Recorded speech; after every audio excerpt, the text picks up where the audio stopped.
दोस्तों, regular media में और सोशल मीडिया में बहुत ज़बरदस्त तरीके से एक खबर चल रही है कि कांग्रेस पार्टी और विपक्षी गठबंधन, जिसे इंडिया कहते हैं, मायावती को प्रधानमंत्री के चेहरे के रूप में प्रोजेक्ट करने के लिए, मानने के लिए तैयार हो गया है। आपको याद होगा कि सबसे पहले ये बात 7-8 महीने पहले मैंने चलाई थी कि साहब मायावती प्रधानमंत्री पद के लिए सबसे मुफीद चेहरा हैं, क्योंकि वो इकलौती राजनेता हैं जिनके खड़े होने पे हिंदू मुसलमान नहीं होता है, ध्रुवीकरण नहीं होता है। महिला हैं, दलित हैं, अच्छी एडमिनिस्ट्रेटर रही हैं, अच्छी प्रशासक रही हैं, लोग उनके प्रशासन को याद करते हैं। और ऐसे में कोई और नेता ऐसा नहीं है जिसके सामने आने पर नरेंद्र मोदी असहज हो जाए। आपने देखा है कि अखिलेश यादव को 2022 के चुनाव में किस तरह उन्होंने समाजवादी पार्टी के अपने नेताओं को निर्देश दिया कि उनके टोपी और रुमाल वाली सारी पिक्चर्स हटा दी जाए। आपने देखा किस तरह उन्होंने मुस्लिम वर्ड से, अल्पसंख्यक वर्ड से तभी परहेज़ किया और अभी भी परहेज़ करते हैं। पीडीए में ए के मायने वो कभी आधी आबादी बताते हैं, औरत बताते हैं, आम आदमी बताते हैं, आदिवासी बताते हैं और पता नहीं क्या क्या बताते हैं, लेकिन अल्पसंख्यक कहने से वो गुरेज करते हैं। तो कारण क्योंकि अखिलेश यादव को मालूम है कि उनके ऊपर एक मुलायम सिंह यादव की विरासत है, समाजवादी पार्टी की एक लिगेसी है जिसके ऊपर मुस्लिम तुष्टीकरण का आरोप लगा है। तो ऐसे में वो मुसलमानों का नाम लेने से हिचकते हैं, जबकि सबसे बड़ा उनका वोट बैंक वहीं से आता है। राहुल गांधी को देख लें, कांग्रेस को देख लें, आम आदमी पार्टी केजरीवाल को देख, तमाम लोगों को, जितने रीजनल हैं, ममता बनर्जी को देख लें, लालू यादव को देख लें, किसी को आप देख लें, सबको एक दिक्कत आती है कि साहब उनके ऊपर मुस्लिम परस्त होने का आरोप लगा देते हैं, और ख़ासतौर से भाजपा लगा देती है। भाजपा का पूरा एक वो सिस्टम लगा देता है, और उसके बाद उनको कुछ लोग सफाई देते हैं, कुछ लोग उसको गर्व से पहनते हैं, जैसी जैसी परिस्थितियाँ होती हैं। मायावती इकलौती एक राजनेता हैं जिनके ऊपर ना हिंदू परस्त का आरोप लगता है, ना मुस्लिम परस्त का आरोप लगता है, ना उनके मंदिर मस्जिद की राजनीति। उनके आपने देखा भी राम मंदिर का जब न्योता हुआ तो जो गया उसकी विवेचना हुई, जो नहीं गया उसकी आलोचना हुई। मायावती को न्योता ज़रूर गया और मायावती ने उस न्योते को सम्मान भी दिया, लेकिन ना मायावती गई, ना मायावती से किसी ने अपेक्षा की कि वो जाएंगी, बल्कि मायावती का वहाँ ना जाना खबर ही नहीं बना। अब ये बहुत बड़ी बात है कि मैं समझता हूँ मायावती इकलौती नेता है जिनका जाना या ना जाना राम मंदिर में खबर ही नहीं बना। ये मेरी उस बात को साबित करता है जो पिछले 7-8 महीने से मैं कह रहा हूँ कि मायावती के नाम पे हिंदू मुस्लिम ध्रुवीकरण नहीं हो सकता। तो मैं फिर से दोहरा दूँ, महिला हैं, दलित हैं, अच्छी प्रशासक हैं, और उनके नाम पे ध्रुवीकरण नहीं होता। अभी आपने एक चीज़ देखी, और इधर भारतीय जनता पार्टी की इस गवर्नमेंट में लगातार पेपर आउट हो रहे हैं और कैंसिल हो रहे हैं, दोबारा री एग्ज़ाम हो रहा है। समाजवादी पार्टी की सरकार में आपने देखा था एक बल्कि बाकायदा मजाक चलता था कि साहब पीसीएस का पेपर पहले प्री होता है, फिर मेन होता है, फिर इंटरव्यू होता है, और फिर हाई कोर्ट जाता है, फिर सुप्रीम कोर्ट जाता है, 5 चरण में होता है। यानी समाजवादी पार्टी ने ऐसा एक भी इम्तहान नहीं कराया जो विवादों में ना हो। भारतीय जनता पार्टी योगी सरकार ने इस टर्म में आपने देखा कि आरओ और पुलिस दोनों के परीक्षा, दोनों के पेपर्स आउट हुए माने गए, दोनों को आपको रद्द करना पड़ा और री एग्ज़ाम का ऑर्डर का देना पड़ा। तो ऐसे स्थिति में जब मायावती को आपने देखा होगा कि उन्होंने 1 लाख भर्तियां कर दी थी अपने टाइम में सफाई कर्मचारियों की और रोडवेज़ में, और किसी भी भर्ती पे कभी कोई एक सवाल नहीं उठा और कभी उसको लेके कोई विवाद नहीं हुआ, कोई मुकदमा नहीं हुआ, एक रिट नहीं हुई, एक केस नहीं हुआ, एक स्कैंडल नहीं हुआ। किसी ने ये नहीं कहा कि साहब इन्होंने इस जाति को भर दिया या इस धर्म को भर दिया, या किसी को ज़्यादा भरा या किसी को कम भरा, या ये तक एक सवाल नहीं उठा, या फिर क्वेश्चन मार्क नहीं उठा कि साहब इन्होंने पैसे लेके कर दिया। कुल मिलाकर इतनी क्लीन भर्ती मैं समझता हूँ पिछले 2 दशक में उत्तर प्रदेश में नहीं हुई। तो इन तमाम कारणों से मैं कहता था कि साहब मायावती सबसे ज़्यादा उपयुक्त चेहरा है नरेंद्र मोदी के सामने प्रधानमंत्री पद के लिए। लेकिन जब मैं ये कहता था तो मैं ये भी कहता था कि ये संभव नहीं है। कोई पार्टी, कोई गठबंधन, खास तौर से कांग्रेस, मायावती को प्रधानमंत्री पद का चेहरा बनाने के लिए तैयार नहीं होगी। आप देखें, जब नीतीश कुमार का चेहरा को आगे किया गया कि साहब नीतीश कुमार को आप गठबंधन का चेहरा बना लें, तो कांग्रेस ने तुरंत उनकी काट में मल्लिकार्जुन खड़गे को आगे कर दिया कि मल्लिकार्जुन खड़गे इसके चेहरा होंगे। वो नीतीश कुमार को नहीं बर्दाश्त कर पाए, जबकि नीतीश कुमार का अपना वोट बैंक, अपना बेस हर चुनाव के साथ कम होता चला गया। 125 सीट वाली पार्टी आज मुश्किल से 40 सीट की पार्टी रह गई है। उनका वोट कम हो गया, उनकी सीट कम हो गई, उनका प्रतिशत कम हो गया, और नीतीश आज बहुत ही कमज़ोर नेता हैं और कांग्रेस उनको भी बर्दाश्त नहीं कर पाई। तो ऐसे में वो मायावती को क्या बर्दाश्त करेंगे, जिनका अपना वोट बैंक कम से कम उसका एक हिस्सा आज भी बहुत मजबूती से उनके साथ खड़ा है। एक बात मैं और कहता था, मैं कहता था कि सब मायावती का साथ अगर जो कांग्रेस के साथ गठबंधन होगा वो सिर्फ उत्तर प्रदेश तक सीमित नहीं होगा, वो मध्य प्रदेश में होगा, राजस्थान में होगा, छत्तीसगढ़ में होगा, तेलंगाना में होगा, आंध्र प्रदेश में होगा, कर्नाटक में होगा, उत्तराखंड में होगा, हिमाचल प्रदेश में होगा, दिल्ली में होगा, हरियाणा में होगा, मतलब 1 दर्जन स्टेट्स में होगा जहाँ जहाँ पे आपको दलित वोट्स की एक अधिकायत नज़र आती है, और जहाँ जहाँ मायावती कभी ना कभी किसी न किसी रूप में अपने एमएलए, अपने एमपी जिता चुकी हैं। तो उसमें भी एक कांग्रेस को एक दिक्कत है कि अगर आप सब मायावती को प्रधानमंत्री पद का चेहरा घोषित कर देंगे तो आज भी उत्तर प्रदेश के बाहर सबसे ज़्यादा दलित वोट अगर कोई पार्टी पाती है तो कांग्रेस है। वो आपको राजस्थान में, महाराष्ट्र में, हरियाणा में, झारखंड में, तेलंगाना में, दिल्ली में, हिमाचल में, उत्तराखंड में, तमाम जगह जो भी अगर थोड़ा सा 2% भी दलित वोट है तो उसकी सबसे बड़ी रेसिपेंट, सबसे बड़ी सौदागर आज भी कांग्रेस पार्टी है। ऐसे में अगर वो मायावती को प्रधानमंत्री पद का चेहरा बना दे तो आप मान के चलें कि देश भर का दलित वोट मायावती और बसपा के पीछे मजबूती से खड़ा हो जाएगा।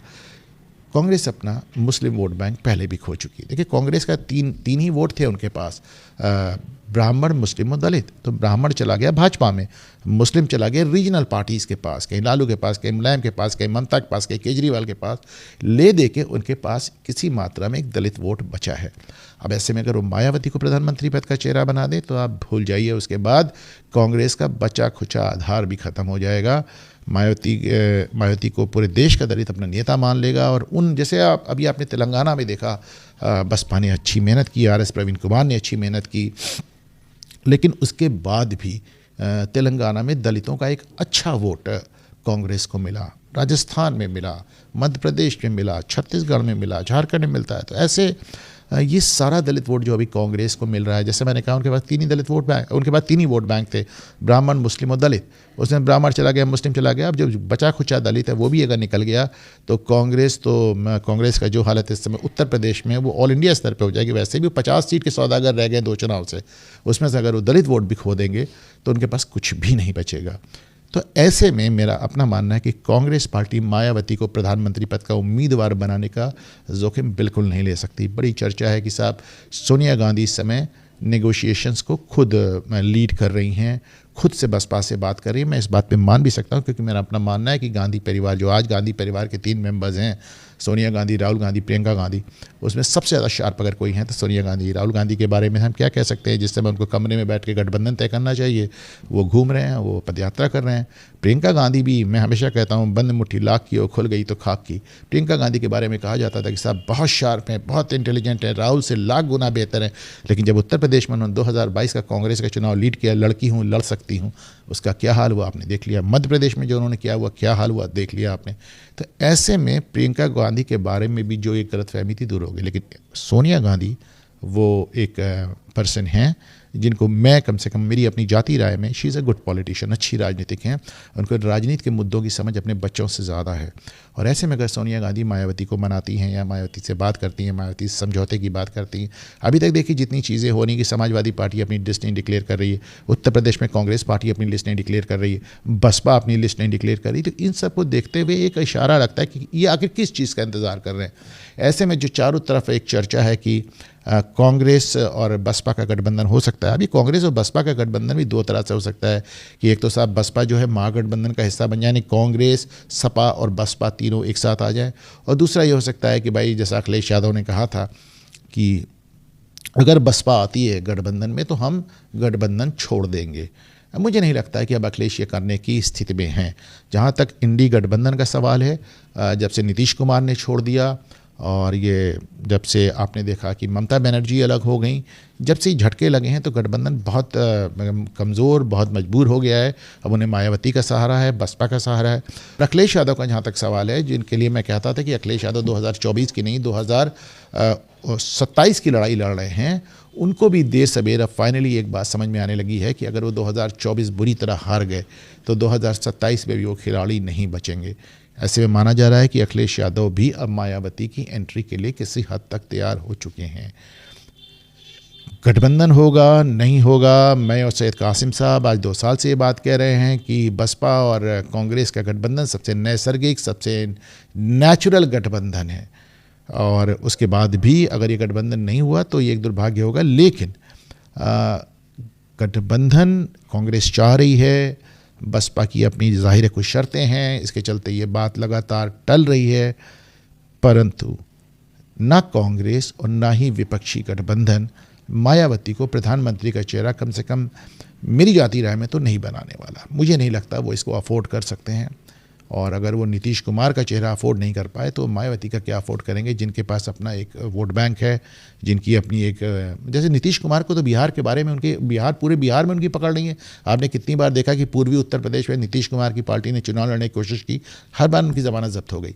लेकिन मायावती को आपने देखा कितने स्टेट्स में उनके विधायक जीते हैं, उनके सांसद जीते हैं, बल्कि नेता विपक्षी दल रही हैं वो पंजाब में।